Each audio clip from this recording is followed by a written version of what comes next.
Les femmes s'occupent souvent de la santé de leurs proches, mais malheureusement, elles délaissent leur propre santé et notamment leur santé cardiovasculaire. Et c'est l'objet d'une campagne de la Fondation Cœur et Recherche, inciter les femmes à consulter régulièrement un cardiologue, car le constat est sans appel.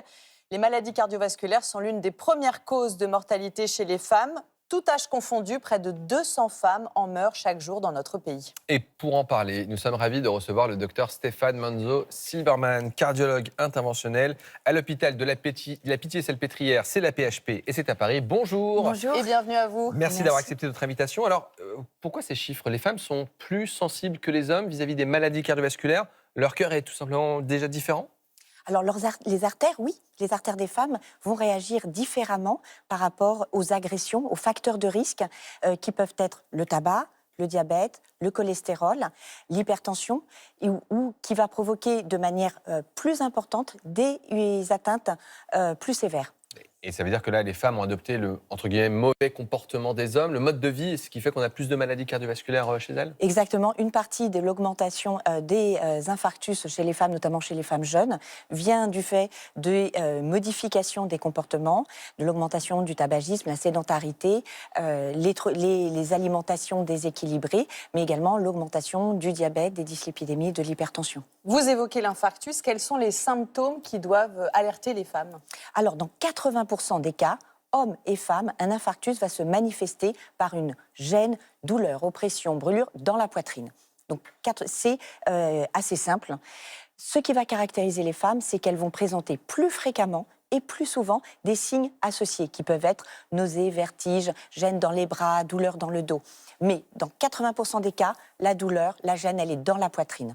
On apprend dans cette journée dédiée, dans cette campagne, que 80% des maladies cardiovasculaires pourraient être évitées, notamment grâce à un bilan cardiovasculaire que vous recommandez aux femmes. Ça consisterait en quoi concrètement? Alors ce bilan, c'est déjà connaître ses chiffres. Connaître sa tension, ses chiffres de cholestérol, de glycémie, son poids.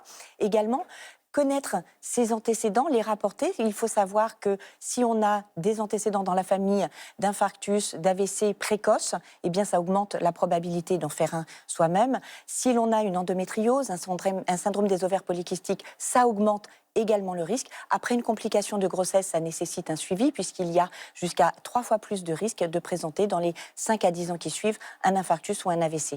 Donc connaître ces facteurs de risque, en parler avec son médecin et faire le bilan des troubles métaboliques, mesurer sa tension artérielle également. Ça ne veut pas dire qu'il faut aller direct chez le cardiologue. On peut déjà voir le médecin traitant dans un premier temps, parce que j'imagine qu'il n'y a pas assez de cardiologues pour qu'on fasse des bilans à toutes les femmes. Tout à fait, mais la spécialité des femmes, c'est de voir un gynécologue pour leur contraception, pour leur grossesse, pour la ménopause. Et bien c'est à ce moment-là qu'il faut en parler, qu'il faut faire le bilan de ces facteurs de risque tout au long de la vie, puisqu'ils vont évoluer en fonction de la vie hormonale, obstétricale. C'est pas que la ménopause, c'est pas que à partir de 50 ans, c'est tout au long de la vie, selon les événements qui nous traversent. À tous les âges, exactement. L'idée, c'est de faire de la prévention. Comment est-ce qu'on peut faire pour éviter ces maladies cardiovasculaires? On imagine corriger tous les facteurs dont vous avez parlé?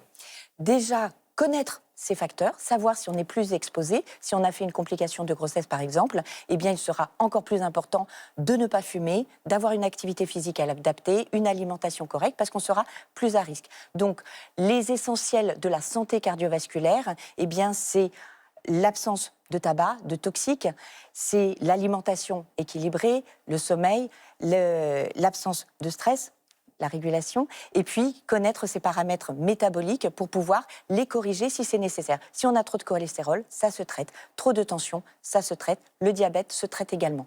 L'idée, c'est d'avoir un suivi régulier, vous disiez tout à l'heure, mais ça veut dire quoi concrètement? Ça veut dire tous les ans, on en parle avec le généraliste ou à l'épreuve d'un événement de la vie? Alors, ça va dépendre de ce niveau de risque, de quels sont les antécédents et d'où on part. Mais ça va être régulier, ça peut être tous les 5 ans si on est jeune et qu'on a 0 facteur de risque, et après adapté. Après une complication de grossesse, j'y reviens parce que ça concerne quand même plus de 20% des femmes, eh bien ça va être au moins annuellement vérifier la tension, le sucre, le cholestérol, pour s'assurer qu'il n'y ait pas de modification et anticiper autant que possible, puisque, comme vous l'avez dit, dans la majorité des cas, des facteurs de risque sont identifiés, il faut les connaître, mais il faut les corriger. Dans la campagne, les femmes sont invitées à ne pas minimiser les symptômes qu'elles ressentent, mais on a appris dans une enquête qui a été publiée il y a quelques jours par la Fédération hospitalière de France que plus de 2 femmes sur 5 avaient déjà subi une minimisation ou une banalisation de leur douleur par un professionnel de santé. Du coup, ça nous perd un petit peu. Qu'est-ce que vous voulez leur dire aujourd'hui à ces femmes ? De s'écouter, de réagir. Une douleur thoracique, une gêne dans la poitrine, si ça dure 15 minutes, plus de 15 minutes ou plus, on appelle le 15. On ne minimise pas. Ça peut être un infarctus. Les symptômes, il faut en parler aux professionnels de santé. En parallèle, il faut améliorer la formation de ces professionnels, mais c'est en agissant des deux côtés. Et là, la campagne de la Fondation Cœur et Recherche, c'est pour déjà améliorer, sensibiliser, informer les femmes et leur entourage à s'écouter réagir elles-mêmes déjà. Exactement, à ne pas les minimiser, ne pas laisser passer, à connaître leurs chiffres, à être suivis. Et dans cette campagne, dans le spot, à la fin, c'est exiger un bilan. Et ça, je dois vous avouer que c'est la première fois que j'entends ça, parce que souvent on dit parlez-en à votre médecin. Là, l'injonction, elle est claire. Exigez un bilan à votre médecin. C'est un travail d'équipe. Le patient avec son médecin, c'est une équipe pour éviter les événements. Et donc exiger, si le médecin a pu, parce qu'il nous connaît bien, il nous a vu plusieurs fois, dire tout va bien. Non, il faut essayer. Mais au fait, j'en suis où ? Ça me paraît compliqué en tant que femme et patiente d'exiger auprès de mon médecin. Si, vous le sentez, vous ? Mais bien sûr. C'est une collaboration, on fait équipe pour éviter des événements, pour éviter des hospitalisations. Donc oui, demandez, mais au fait, mon cholestérol, ça fait longtemps qu'on ne l'a pas vérifié. Et ma tension, il faut la prendre. Et puis également, et le cœur, il n'y a pas un petit souffle qui est apparu ? On s'implique. Ouais, être acteur de sa santé. Eh bien, merci beaucoup de cette sensibilisation et bravo pour cette campagne. Merci à vous. La consommation de cocaïne en France est en augmentation. Et d'après des chercheurs de l'INSERM, les conséquences sanitaires et sociales constituent un enjeu croissant de santé publique. La demande de soins augmente dans les services d'addictologie avec des délais d'attente qui peuvent atteindre plusieurs mois. Regardez ce reportage de Caroline Dieudonné, Tristan Lagorce et Véronique Bourgin.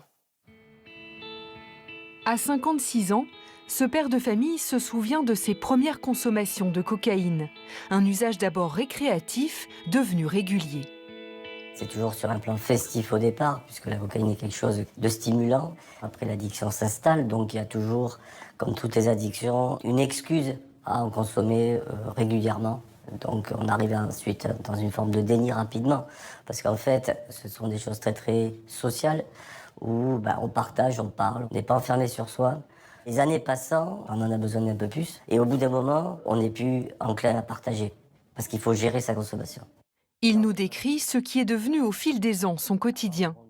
J'ai besoin de combler le vide, donc je fais beaucoup de choses. Ça va être l'artistique, ça va être le professionnel, ça va être la famille. J'ai cru que la cocaïne était quelque chose qui me permettait d'être créatif, d'être performant. Mais au bout d'un moment, plus vous en faites, plus vous avez besoin effectivement de maintenir ce niveau de performance. Il évoque un engrenage, des difficultés personnelles qui l'ont mené épuisé à demander de l'aide à son médecin. Cela fait désormais plus d'1 an qu'il a trouvé un accompagnement dans ce service d'addictologie. Ce que les ateliers nous apprennent ici, c'est que toute votre vie est conditionnée par cette addiction. Même si vous êtes structuré professionnellement, si vous avez des plannings hyper chargés avec des enfants à gérer, etc., vous allez toujours vous organiser pour aller chercher votre consommation. C'est structurant dans le mauvais sens. Et quand j'arrive ici, du coup, c'est un soulagement d'être pris en charge. Ces dernières années, le nombre de personnes ayant déjà expérimenté la cocaïne a fortement progressé. Dans ce pôle d'addictologie, les demandes ont doublé en 5 ans.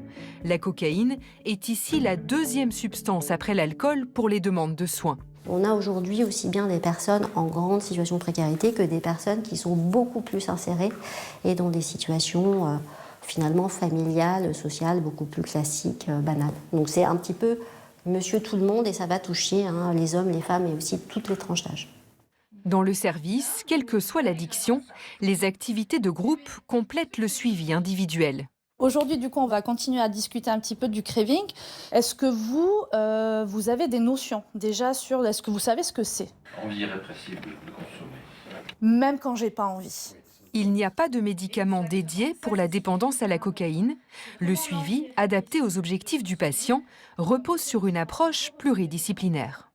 L'addiction, c'est une maladie chronique. On va développer des prises en charge psychothérapiques, psychosociales qui vont permettre et accompagner la personne à mieux repérer les symptômes de sa maladie, développer des stratégies pour réguler ses envies de consommer et du coup prévenir et éviter les rechutes. La première demande de traitement vis-à-vis de la cocaïne se fait en moyenne 12 ans après la première consommation.